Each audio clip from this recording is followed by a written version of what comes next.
Okay, we are in Daf Yomi. We're relating to the Mishnah regarding preparing before Shabbat to do an activity after Shabbat. And so Mishnah says, "Lo yiskor adam palim Shabbat u'damar adam lachavero yiskor palim." You can't go and hire workers on Shabbat that they'll do work for you even after Shabbat. You can't tell your friend to do that either.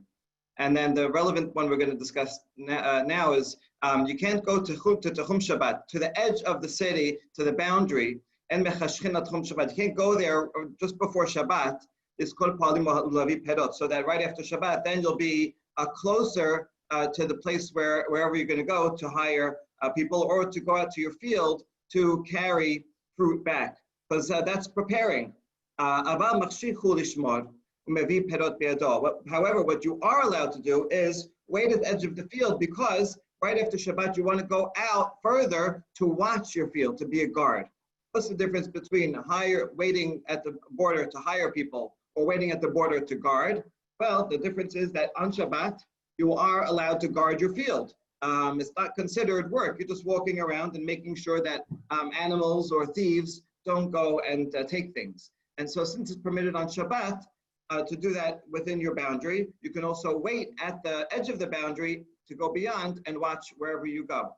However, hiring workers is not allowed anywhere, and therefore you can't be waiting at the edge in order to go and hire workers.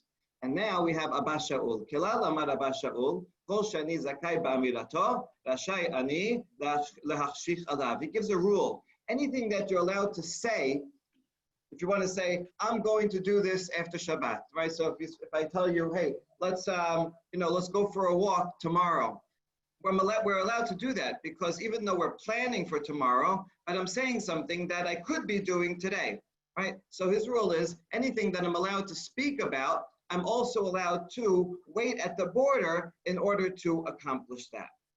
Okay, the Gemara we're going to see in a minute is going to say, why is he making this a general rule? What is that coming to include?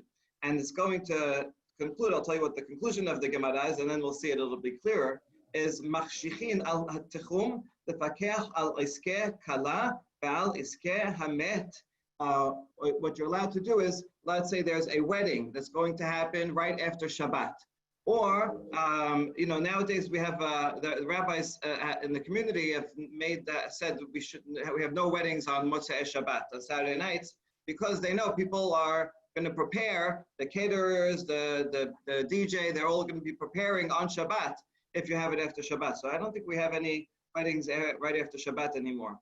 So this was an issue back then as well. If you have to go get things for a kala to prepare, you can't do it on Shabbat if it's a melacha. However, you are allowed to wait at the border to go and do something like that. In other words, because even though it's normally that would not be allowed, but for a kala, because we want to make the wedding happy, so we're allowed to stand there in preparation. Also, if someone dies, and we have to bring lavi lo aron v'tachrichin, and we have to bring a coffin or the shrouds, and those are beyond the Tchum, and we have to get them ready, so we can wait at the border in order to go and get them and retrieve them.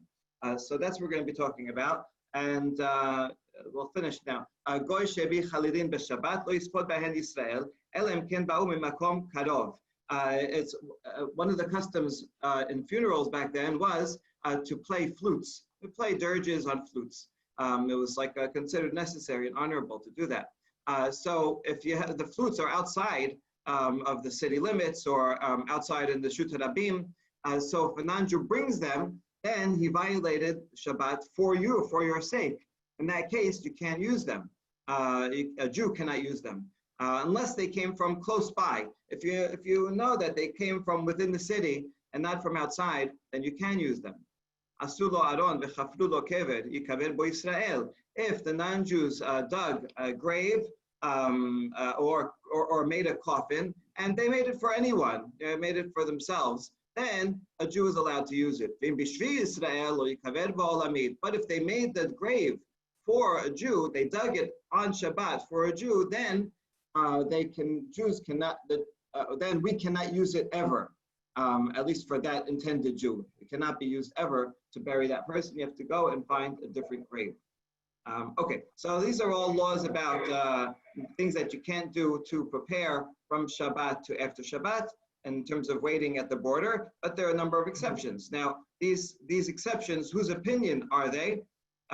We read them as two separate Mishnayot, so it looks like it's everybody's opinion. But actually, when you read the Mishnayot together, you see that the first one says you cannot wait at the border to do anything that is prohibited.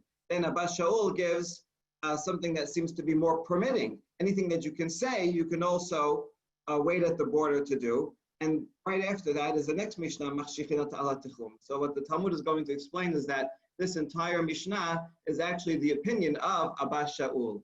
And so these are things that one is allowed to speak about. You can say, hey, after Shabbat, go and get a coffin.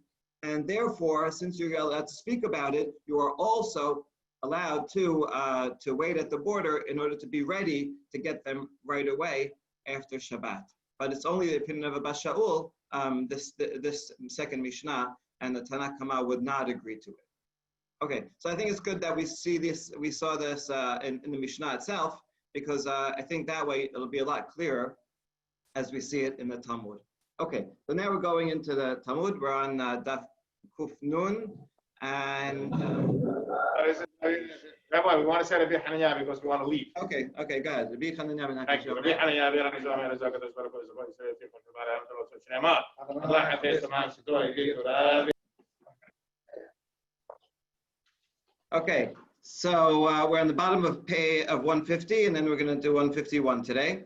The Gemara says, that you can wait at nightfall at the boundary to go and go to guard. Hold on, but the person didn't say Havdalah. Well, how do we know he didn't say Havdalah? Because he's waiting there, right? He's all the way at the edge of his field, right after Shabbat. He doesn't have a cup of wine. He doesn't have anything to say Havdalah. So how is he going to go and cross the boundary if he didn't say Havdalah? ואמר רבי אלעזר בן אנטיגנוס משום רבי אליעזר בן יעקב אסור לו לאדם שיעשה חבסיו קודם שיבדיל. We know that you can't go and do work before you say Havdalah. וכי תמדי בתפילה ואמר רב הונא אמר רב אמר שמואל בתפילה צריך שיבדיל על הכוס. Oh, maybe he prayed. Okay, certainly he prayed out a beat right there while he was waiting. And he said Havdalah, he said atachon antanu in Havdalah. But still that's not good enough because Shmuel says, even though you said that paragraph of Havdalah in the Tefillah, still have to say in Havdalah again on the wine. So you're not fully exempt. Oh, maybe he did. Maybe he said Havdalah on a cup of wine. Wait, he has a cup of wine. He's walking with a cup of wine all the way out to the edge of the border, 2,000 amot beyond the city limits. He was among the wine presses. Happened to be, that's where all the wine presses were. So he just opened one of the barrels nearby, and there was plenty of wine available. Okay, good. So that solves the problem. Very easy. Okay.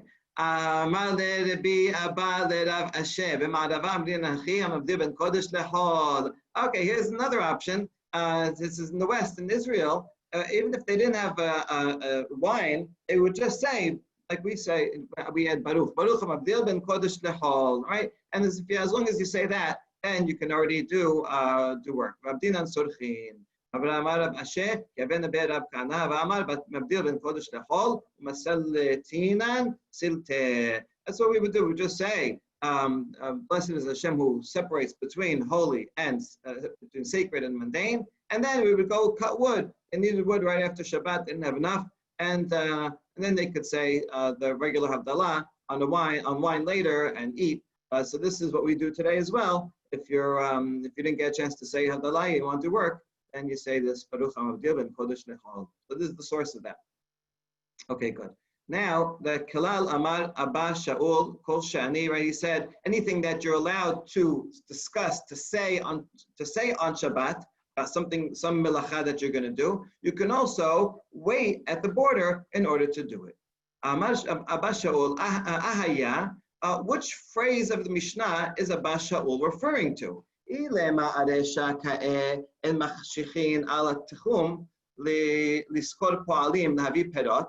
he is having a gloss on the first phrase that you are not allowed to go to the border to hire people or to bring fruits in, right? So that's a negative, something you're not allowed to do.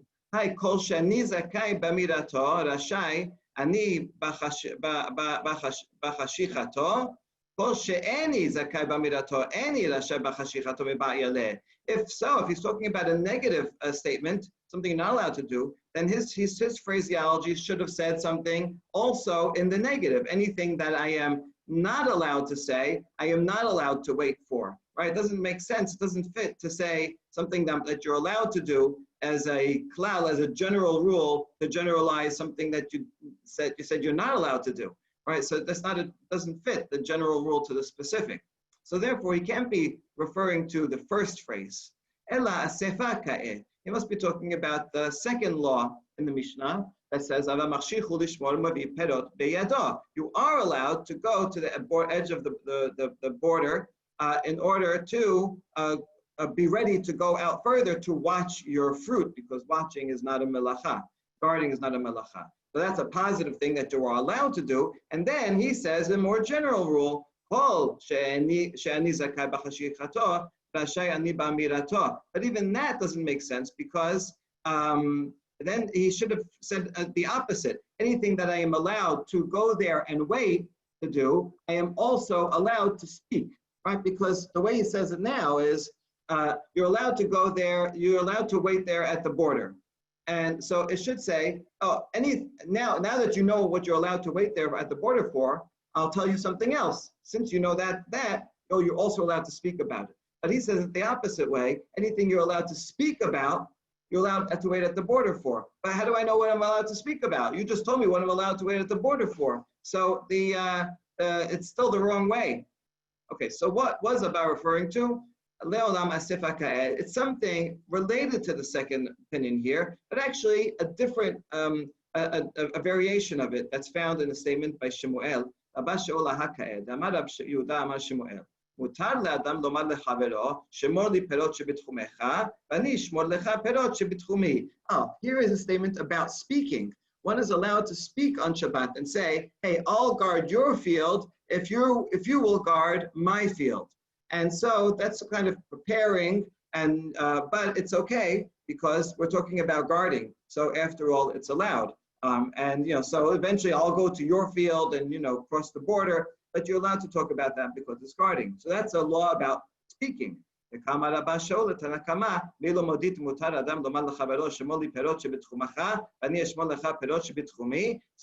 Shaul says, you're allowed to say that, right? Well, if you're allowed to say that, then you are also allowed to wait at the border. I can wait at the border because I'm going to cross over after Shabbat to watch someone else's field. So that's his point. He was referring, that phraseology was not referring specifically to anything in the Mishnah, but rather to this other statement that is said in a positive and is talking about speaking.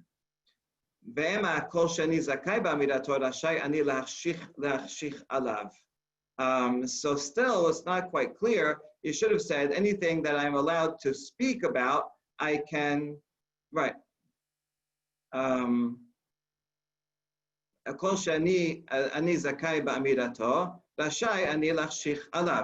Right, so that's fine. That's why he said it that way. Now, why did he express it and as a general rule? What does it add, the fact that he's saying it as a general rule? Well,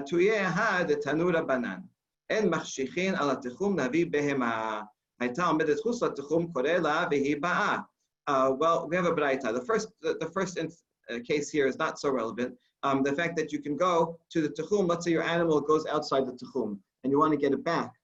So you're not allowed to wait there so that after Shabbat you'll go further and bring it back in, because going and dragging it back in into is a melacha if you did it on Shabbat. So since you can't do it on Shabbat, you can't wait there either. However, what you can do is you can stand there and call it back, right? And say, come here, and hopefully the animal on its own will come in. That's not, speaking that way is not considered pulling it in, because you're just getting to it to do it on its own. Klal Amar Abba Shaul, here's the klal. Kolshen, this is a version in this Tosefta. Kolshen is a mirato rashay ani lachshich alav. Anything I can speak about, I am also allowed to wait at the border for. Umachshichin, and this is what it's adding that's new. Lefakech al iskeh kalav al iskeh hamet, להביא לו ארון ותכריכין. אומרים לו, לך למקום פלוני, ואם לא מסעת במקום פלוני, הווה במקום פלוני. So I can wait at the border to go and bring something for a bride or for someone who died, a coffin and shrouds. And I can also say, go to this place to get the shrouds. And if you don't find it there, go to another place. And even though this is requiring a lot of traveling, that wouldn't be allowed, I'm still allowed to say it. If you can't find it for $100, buy it for $200. So I can even get into specifics of this business transaction, something that normally would not be allowed on Shabbat, but in order to take care of the bride or the dead, this is extra leniency. And so here I'm allowed to speak about these things, and that's Abba Shaul's point. Since I'm allowed to speak about these things and tell someone to do this, because it has to be done immediately after Shabbat, we can't waste any time. Therefore, he says, I'm also allowed to wait at the border in order to do them. And so you see the next Mishnah, which is all about this, would be Abba Shaul's, as that's the continuation. Okay, before we get to that, he disagrees a little bit. He says, don't say a specific amount. You could just say, you can't get it for, if you can't find it for cheap, then you have to spend a lot. But you can't give a specific amount. That's getting into too much detail. All right, good. Now that we know that this is the opinion of Abba Shaul, now we can analyze this itself. So we just read this. You're right. You can wait at the border to get things for the bride and the dead. And if a non-Jew brings flutes, then a Jew cannot use them unless he brought them from close by. Right? If they're already within the city close by, then you can bring them. We'll discuss in a second. You know for sure they were close by, or maybe they were close by. And if they made a grave for anyone, for a non-Jew, then you can use it. But if you made a grave for a specific Jew, then we cannot use it ever for that person. Okay, so maybe makom karov. What does it mean if you brought it from a close place, the flutes, then you're allowed to use them? Makom karov mamash. Rav says you have to know where it came from. You have to know for sure that it came from down the block, somewhere within the city, and you have to know that the goy did not violate Shabbat. Not that the goy can violate Shabbat, but he didn't do something that if you did it, you would violate Shabbat. He has to be that he came from within the city. You have to know for sure, otherwise you can't use it. This is not. Shmuel says as long as it's a possibility that it was before Shabbat, it was just beyond the wall, right? Which is permitted because it's within 2,000 amot, right? In other words, if you don't know for sure, but you suspect that it probably was close in the city or close to the city, then you're allowed to use it. Okay? So the difference is, in the case of doubt, right? If you know, everybody agrees. If you know for sure, he says, I brought this from far away, from the next city, from a different place, then you can't use it. But in the case of doubt, right, then Shmuel is more lenient. But the Mishnah seems to agree with Shmuel. Says in the case of doubt, it's okay. And we learned it from the next part of the Mishnah, the Katani Asalo Aron v'chapalo keberi kabe bo Yisrael. It says if the non-Jews dug a grave, the Jew could use it. When they dug a grave, we don't know exactly who they had in mind, but it seems that they had in mind, I don't know, anyone, Jews, non-Jews, and we're not sure. Even if we're not sure, it's still considered okay. We assume that it was dug for non-Jews, and therefore a Jew can use it. So there you go. So in cases of doubt, we are lenient. That follows Shemuel.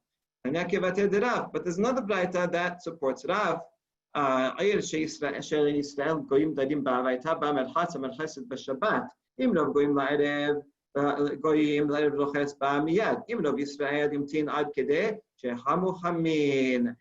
want to go to the bathhouse, so you can't go to the bathhouse on Shabbat, obviously, right? But the question is going right after Shabbat.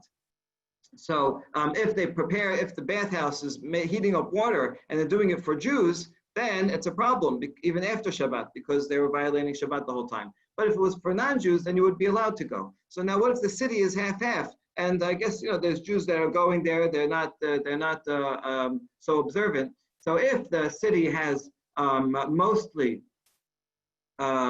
non-Jews, then at night after Shabbat you can go there because you go by the majority, and most of the people aren't Jewish, and so you say that they're heating up the water for them, because you can go right after Shabbat. But if it's mostly Jews, then you have to assume that the people heating up the water have in mind the majority, and so then you can't go right after Shabbat.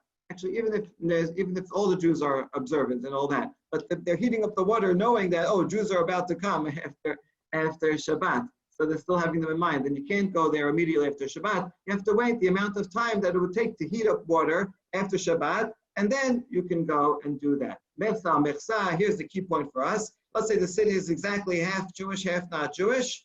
Asur, then you cannot go, right? So half, in other words, which is similar to a case of Safek, which is a case of Rav, you have to be stringent.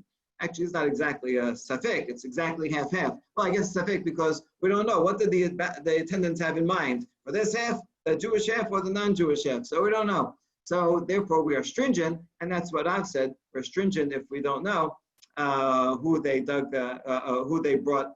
If we don't know if the flutes came from near or far. Rabbi Yehuda Omer, Bambati Katana, Imesh Barashut, Roches Ba Miyad.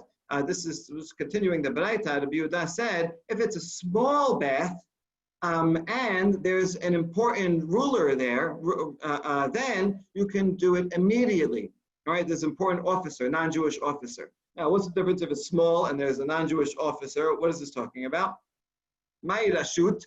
Who is this? What's this officer? Amar Rabbi Yehuda, Amar Shishak, Bered Rabbi Yehuda. Yesh ba Adam Hashuv, sheyesh lo 10 abadim shemechamamin lo 10 kumkumin bebat achat bambati ketana mutar lechos ba miyad. You have someone that's important enough, an official who has 10 servants, and those servants will go and heat up the water, and enough just to fill up a small bath. That takes a very short time, and so therefore, if you go and see this officer there, you can assume that his 10 servants could have heated up the water immediately after Shabbat, and not on Shabbat. So since they heated up the water after Shabbat, then you're allowed to use it.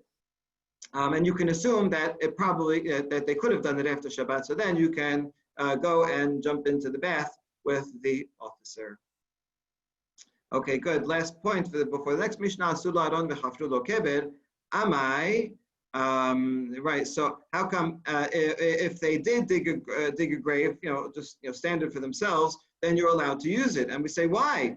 Why don't you say yamtin b'chtei sheyasu? Why don't you wait the time it takes to dig a grave? Since they dug a grave and we don't know exactly who they dug it for, why don't we suspect that perhaps they dug it for a Jew? Oh, the grave is located in the street, in the public street. And generally, Jews do not bury there. They bury in a section, not in that common space. And so therefore, we can assume that they had in mind to bury a non-Jew there. Okay, it's interesting that they were still going to bury the Jew there. So maybe sometimes they would. Tenach keber aron mai ikalememar. I understand the grave, but what about the coffin itself? You said you're allowed to use the coffin. If they made it, just general, they made a general one, why don't you assume that maybe they made it for a Jew? And you can't tell from a coffin, if a Jewish coffin or non-Jewish coffin. Oh, they put it on the grave, the one that they dug, they put it right there. So they had in mind that the occupant of the coffin would be the same as the occupant of the grave, and therefore it would be the same.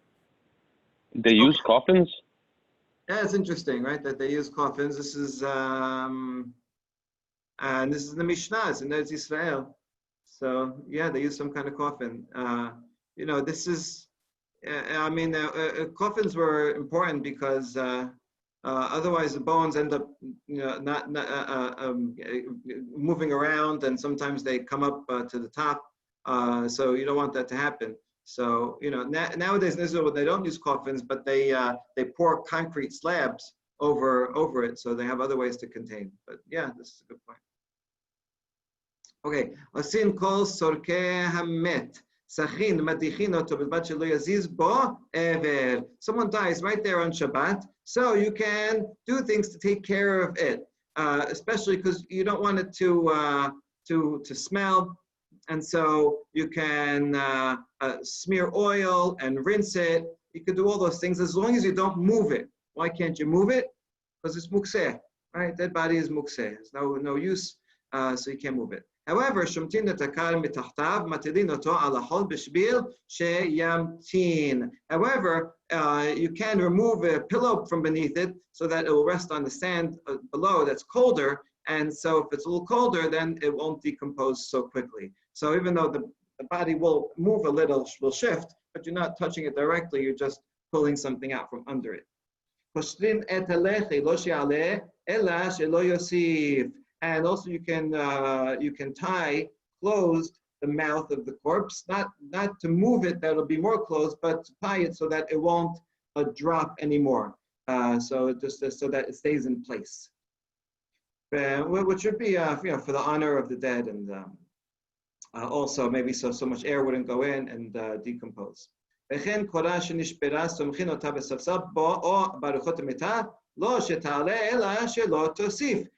similarly, if a beam breaks in the house, so you can go and get a chair or a part of the bed, and you can prop it to hold up the beam so that the whole house doesn't fall down.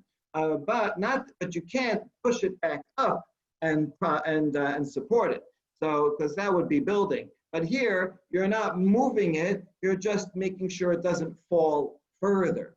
So that is allowed, even though it's similar to the jaw of the body, which is mukseh. Okay, that's the Mishnah. Gemara.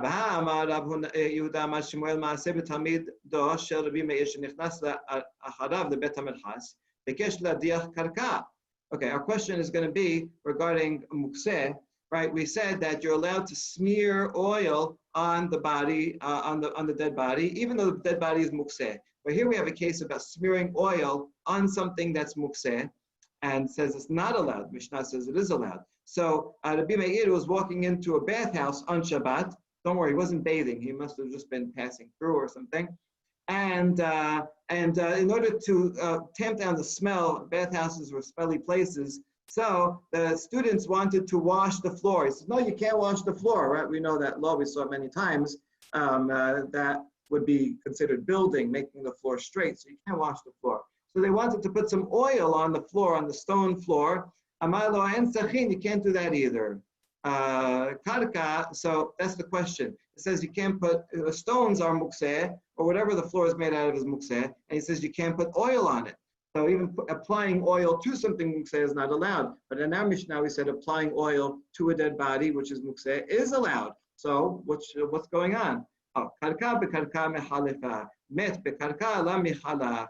The bathhouse floor is made out of stones. And so actually stones would be okay to do it. The problem is that you might confuse the stones for a dirt floor. And if you do it on a dirt floor, if you wash, smooth out the dirt floor, that's considered building. So therefore, he told the students, don't wash or apply oil to a stone floor either as a gezerah. However, if you put it on a dead body, no one's going to confuse a body for the floor, and therefore that is allowed. And it says a general rule that all things you can do. Right, osin kol sarkei hamet, it says the Mishnah, all things. So what else? What are all the things that you can do? Tanur banan mebi'in kelei mekar uchle matachot manichin al kereso. You could bring something cold or something that's something made out of metal and put it on the stomach of the corpse so that it won't swell up. There's a lot of gases that are released after someone dies, and that causes the abdomen to swell. But if you keep it cool, then it won't swell so much. And you can close up his orifices so that air won't go in and cause swelling. Okay, I'm not sure. I think most of that air is coming from within, but maybe some from outside too. Or maybe plugging it up will still make a vacuum, so it won't go up so much. So now we're going to have a little derasha based on Kohelet, and we prove from this derasha that In fact, the stomach, the abdomen of deceased does swell. It's from a pasuk in Kohelet that says a person should always make teshuvah when they're young, and don't wait and do it before you get old. When it says before you get old, it describes old age and death as with a metaphor to a pulley on a well. That if you have a pulley on the well, you have one side you have a pitcher, on the other side you have some kind of counterweight. And so before the silver cord is snapped and the bowl is shattered and the pitcher is broken, if the counterweight, the bowl is shattered, then the pitcher will go and break and the wheel will fall and go into the pit. So that's the description in Kohelet of old age and death, and it says, make teshuvah before that. So now the Gemaras make a derasha on this pasuk and explain that each of these things in the metaphor is actually referring to a stage in getting old and death. This is the spinal cord, I guess, when a person starts getting hunched over, shorter and hunched over. This refers to the reproductive member. And the pitcher is broken, that refers to the stomach that swells. And the wheel falls. This is excrement that comes out of the deceased's body.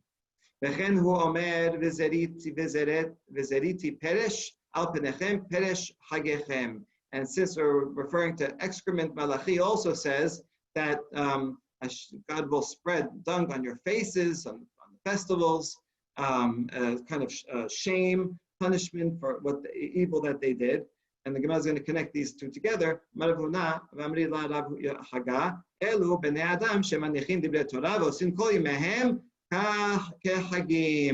refers to people who leave the words of Torah and spend all their days like a holiday. And so that's the holiday in Malachi, and that's the punishment that they will get. Why is that appropriate? Amar Rabbi Levi, Amar Rabbi Papi, Amar Rabbi Yeshua, Achas shel Oshay Yamim kerason nikbat, v'nofelet lo apana, ve'omedet lo tol ma shenatata bi. And after the body dies, in 3 days it swells and excrement comes out as if falling on his face and saying to the person, take what you put inside me. In other words, all this food and drink and material things that you stuffed me with, rather, instead of Torah, this will come out and give shame to the person.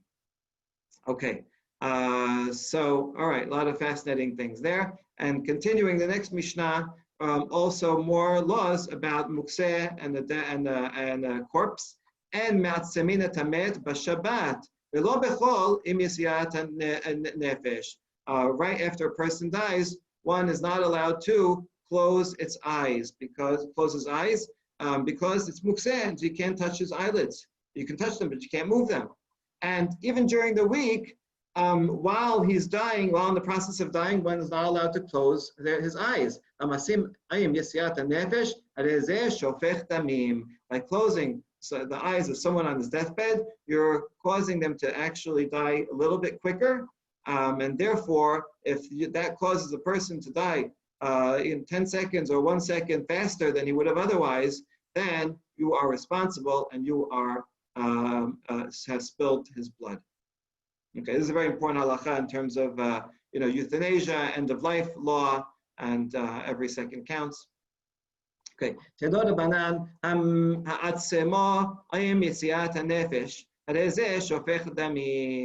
okay, similarly in the Baraita, you shut the person's eyes while they're dying, that person is a murderer. Mashal, Adam. If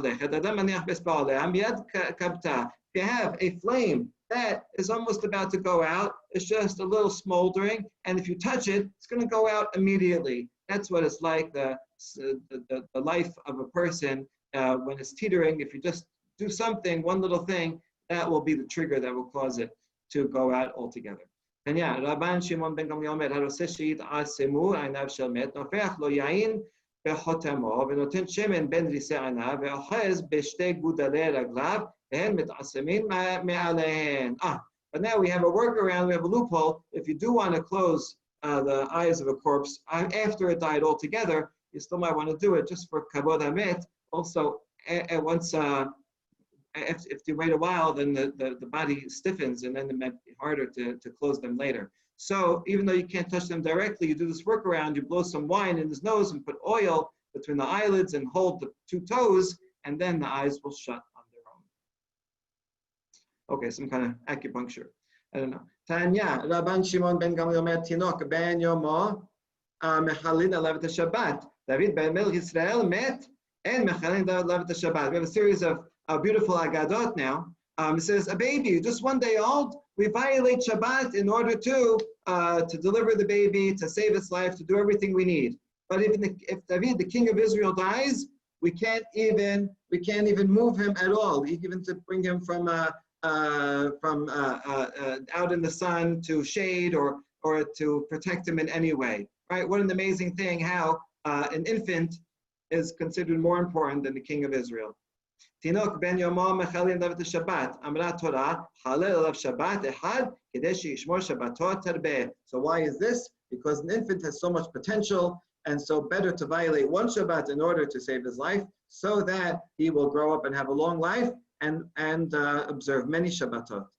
David Melech Israel met and mechalin alav kivan shemet Adam atel min hamitzvot. But the king of Israel, as great as he is, we cannot violate Shabbat because now that he died, that's it. He's free of mitzvot, and he's not going to observe Shabbat again.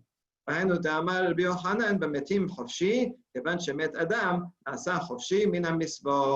person dies, they become free, meaning free from mitzvot. This is a very important source because this really explains why we can only, it says, when we say pikuach nefesh tochei Shabbat, it's only for the sake of Shabbat that is allowed. So therefore,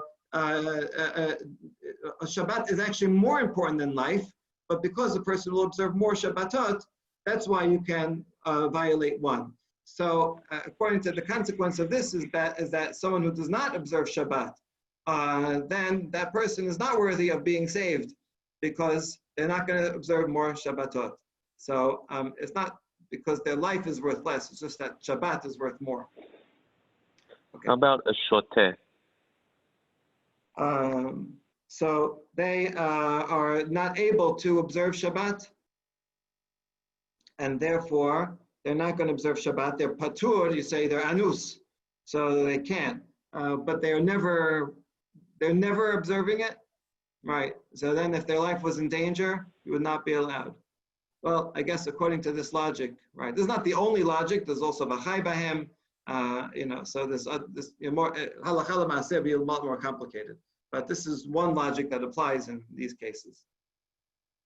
Even a shoteh, maybe he won't happen to violate Shabbat. It's not like he's for sure. If he just sleeps. Okay. Betanya, Rabbi Shimon ben Elazar Omer, Tinok ben Yomo Hai en tzarich l'shomro min achuda min achbarim. Look how great an infant is. That infant, you just put it there, and you don't have to worry about mice. Right? The mice don't go near a person who's alive. But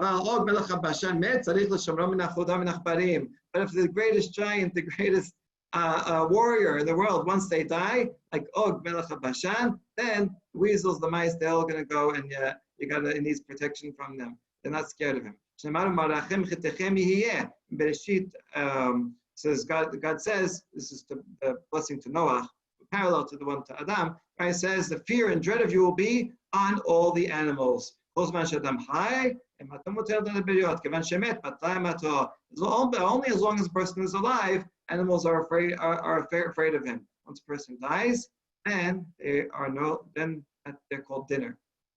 Amara papa naktinan arye abetere la nafil la nafil. He teaches, Papa teaches that a lion will never attack two people if two people are together.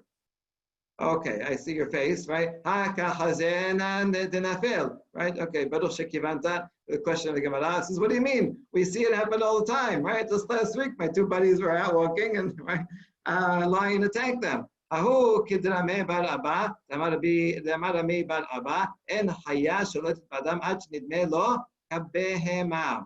No, so if the lion, if the person looks like an animal to the lion, then they will think it's an animal and attack them.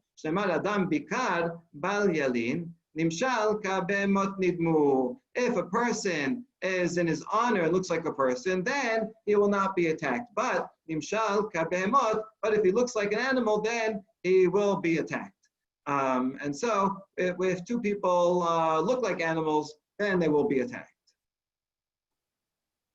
Okay, Amar Rabbi Chanina, so that case that we were talking about is when they look like animals. Amar Rabbi Chanina, Sudishon bebayit yachidi, v'chol Hashem bayit yachidi, achazatu lili. Since we're talking about not going alone, all right, don't sleep in a house alone, because then the demon, she's the mother of the demons, Lidit, will attack the person. And so best not to be alone, and that's why two people is better, and so two people will save someone as well. Tanya Rabbi Shimon ben Elazar Omer, Aseh ad she'ata moseh umasui lecha ve'odecha biyadecha. A person should always do mitzvot and give tzedakah while he can, while he has money and while he has the ability to do so.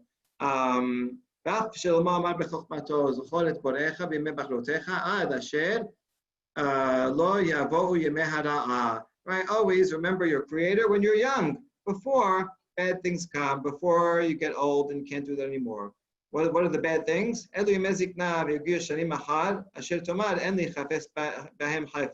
These are years that a person so old that says, I have no will to live anymore. Sorry, right, that's evil. The next phrase when it says, it's very interesting, calling Mot Mashiach days which we have no desire. What do you mean we have no desire for them? We wait for them, we desire Yemei Mashiach all the time. So in what sense are they days that we don't desire? Because there's no zechut or chavah, there's no free will, there's no doing things, there's no merit or liability. So since there's no merit of mitzvot, so they're not desirous. So according to this midrash, Yemot Mashiach is going to be a fundamental change in the world and in human nature. But this argues against the famous statement of Shemuel, Peligat Shemuel, Dama Shemuel, and Ben Olam Hazeh, Yemot Mashiach Ella Shi'abud Melchuyot Bilbash Nemar, Kilo Yachta Lebyon, he says there is not going to be any supernatural differences from now till the end of days, till Yemot Mashiach. Rather, the only difference is that Israel will not be under foreign rule. We won't be in exile, and we will have sovereignty in our own land. But otherwise, everything else will be the same, and there'll still be class differences, there'll still be wealthy and poor, and we know this from the Pasuk in Devarim that says, it will never cease poor from the land, right? And in Devarim, it's encouraging people to give charity, and so this is even, there's always going to be charity. It's always a constant thing that you're always going to have to do.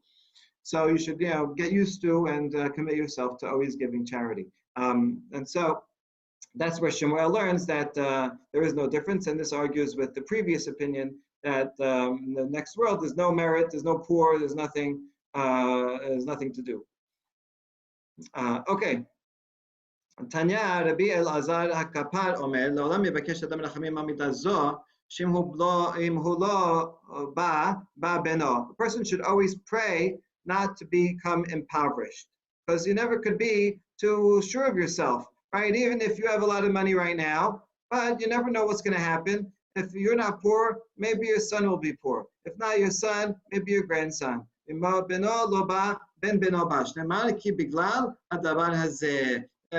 That same context of giving charity says because of this, the word biglal can be read as galgal. It can't be read. We could add a letter and interpret it as galgal. It's a wheel, right? Things go up, things go down. Some people get rich, then they get poor. Poor people get rich, and that's the way of the world. And so, therefore, constantly pray, right? Even if you're a billionaire, you never know what's going to happen. Tana deber bi Ishmael. Galgalu shechozer ba'olam. Amar Rav Yosef nachtinan. Hay surba merabanan la mi'ani. Veha kachazinan de mi'ani. Imita de mi'ani ahodeh pitcha la mihadar. Rav Yosef says, listen, any sages will never become poor. This is what you're talking about. We see that all the time that sages become poor. He says, no, even if they become poor, they're not so bad that they have to become beggars. So they'll be taken care of in a more honorable way. Okay. Amar la Rabbi Chaya ledebetu. Rabbi Chaya told his wife, Whenever a poor person comes to the door, go quick and give him some bread. So that when our children become poor, people, and they have to become beggars, people will give them bread right away. Okay, good advice. Sounds encouraging. The wife said, are you cursing our own children that they're going to be poor and they're going to have to be beggars? He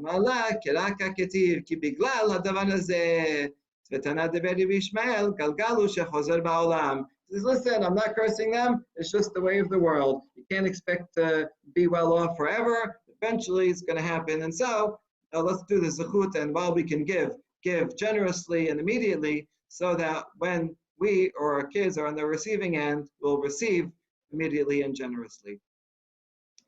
Tanya, Rabbi Gamaliel, Rabbi Omer, נתן לך רחמים וריחמך והרבך, כל מרחם על הבריות, מרחמים עליו מן השמיים, וכל שלא מרחם על הבריות, הם מרחמים עליו מן השמיים. If compassion on others, then heaven will have a compassion on you. And if not, then not. עד שלא תחשך השמש והאור. Okay, now continuing that pasuk in Kohelet about the death and old age. So before the sun and the light, moon and the stars are darkened and the clouds rain. So what is this all talking about? Zo padachat ve'achotem, ve'reach zo ha'neshama. The sun refers to the forehead and the nose. The moon refers to the soul inside a person. Kochavim elo lesatot, the cheeks.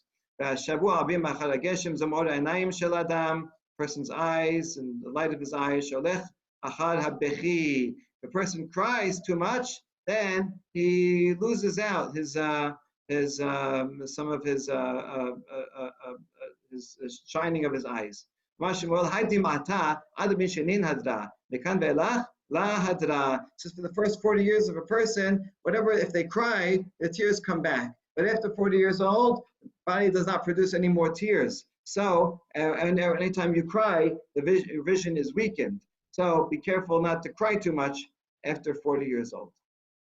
אמר נחמן, היי כוחלה, עד 40 שנים מרווח. מכאן ואילך, אפילו מליה כאביסנה, הגיר דאה, או קומם מוקים. מרווחה לה מרווח. מה כמשמלן? נחמד דאלים מכוחלה, לפי מעלי. There's a certain medicine that you put on your eyeshadow medicine. Until 40 years old, it'll make your eyes better. From then on, even if you take a weaver's pin, which is a kind of thick stick, and you put it on, well, it'll maintain the eyesight, but it won't go, but it won't get better. And so why you use the example of a weaver stick? Because it's very thick, and that shows us that the thicker you apply this ointment, the better. Rabbi Chanina, poor guy, his daughter died, and he didn't cry over her. Aren't you crying? You don't care? Is it just like a chicken went out of your house, and right? You don't care about it? How come you're not crying?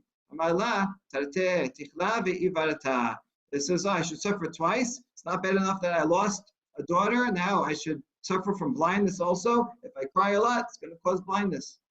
Okay,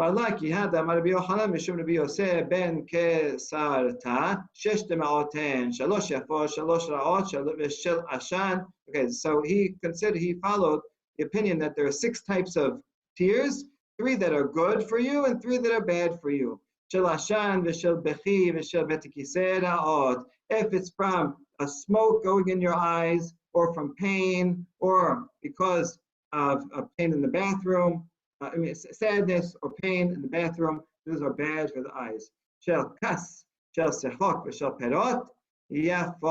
But if you're crying from medication, from laughter, and from sharp vegetables, that those 3 are good for your eyes and will not harm them. And we'll continue with more of these derashot from Kohelet in the next page.